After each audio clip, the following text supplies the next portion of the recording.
back today to finish up with chapter 10, and so I believe either Jonah's finishing up or Clay's going to go ahead and start his section, so whenever you're ready. Okay, so this is more of the second kind of section.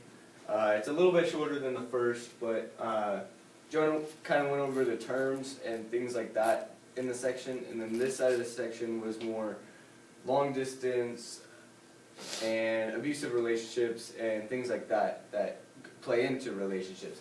And so this first slide that it talked about in the chapter is communication to manage distance. And what this part of the chapter was talking about was long distance relationships that people have. And 70% of college students have or are in a long distance relationship by the time they graduate. And problems it talked about was lack of and this plays into why relationships like that deteriorate. Lack of communication for small talk. So when you're in a long distance relationship, you don't have that person right next to you to kind of talk to anymore. You have to sum things up, have a summary of your day kind of, unless you're keeping communication throughout the day, but still you have a lack of communication for small talk, and so that can play a role. And then unrealistic expectations about interaction when you meet up again. So when you date long distance, you're obviously apart, but then when you come together, both parties can have different kind of expectations about what's going to happen when you see each other, and that can play into a role of problem. And then since there's not a lot of time together, every moment that you do get to see each other physically, a lot of the time people want it to be perfect, and that's not going to happen. So those are the problems that can go into long-distance relationships. And then it moved on to ensuring equity in family relationships. So in today's home, the society is shifting from, mom stays at home and dad goes to work and provides. It's more both parents are providing for their children, and that's due to a lot of things like just our rules for gender equality have kind of changed too. So women are equal in the workforce today, so it's not wrong for them to join. And then also rising costs for everything is also playing into a role for that. So role conflict. So when the roles imposed by our responsibilities become incompatible. Specifically identified the tensions within a family when individuals feel pressured to be successful at both work and home.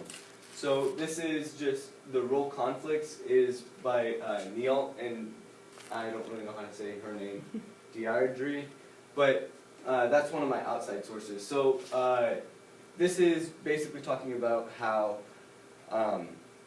when you do have two roles, so you're a mother and then you're also a coworker, when those kind of like go against each other, and Mrs. Brandt is always kind of dealing with that, as you can see, because she's over here, sorry if my phone rings, I'm waiting for a doctor call for my son or daughter.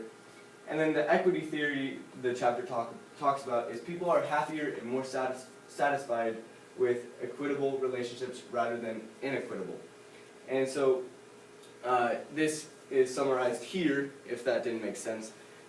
Costs for being in a relationship are equal, so if both parties are putting in. So if you guys are in a relationship, it'd be more fun if you're both putting into that relationship than one person just kind of chasing the other person. And then example of that, both have jobs which equally contribute to their income instead of someone staying home and the other working, like I talked about earlier. And then, oh, that was the wrong way. So this is just continued. And then statistically, women do more of the work maintaining the home and caring for the children than the father role does. They also have a majority of the psychological responsibility. So when you go home, who do you talk to if you need a doctor's appointment? Hey mom, I broke my arm! Yeah, you talk to your mom. You don't really talk to your dad all that much. It's more, mom, can you schedule this? Can you schedule that? And so that's what that's kind of talking about.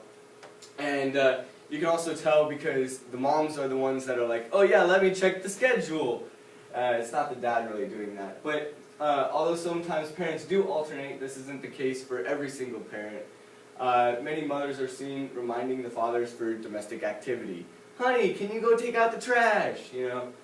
And in the 1960 and 1970 women movements, men were given more responsibility in the household as women increased their influence in the market. And that's another source that I found. So that's talking about how I was talking about that culture change. Men are kind of staying home more and doing more with the children, cooking, cleaning, things like that. And that's not wrong. That's totally not wrong. Okay, and then the chapter moved more into domestic violence within relationships. And so this doesn't happen just in like marriages and things like this. This can happen when you're dating somebody or even in a friendship, you know. So about 10% of teen relationships have some sort of domestic violence, whether that be physical, mental, or emotional. And abuse cuts across socioeconomic statuses, race, and ethnicity. So it's not really based upon one person or one group per se. This statistic is throughout all groups in society. And normally it's men against the women because men are physically dominant more. But it can be women against men, but that's not seen as much.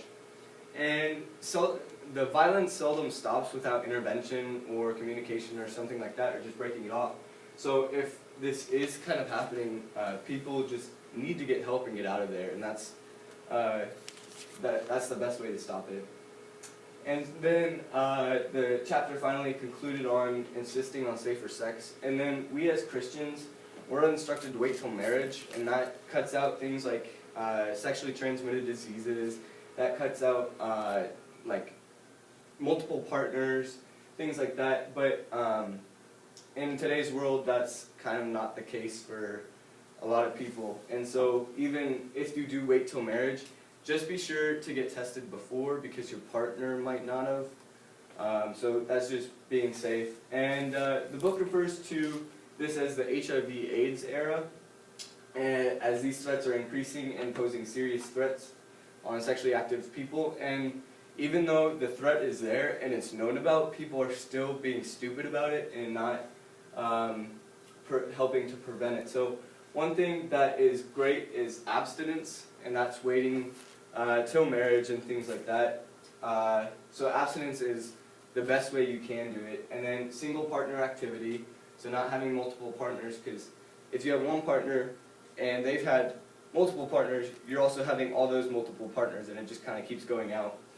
And then condoms are also another great way to prevent sexually transmitted diseases. And then one thing that leads to the bad decisions is alcohol and drugs. These prevent better thinking, and they promote unsafe decisions as they block out your reasoning. So those are my sources, and his. Okay. Any other questions or comments about chapter 10? Either section. Either section, yes. No? All right, let's give him a round of applause. Thank you very much, gentlemen. We appreciate your time.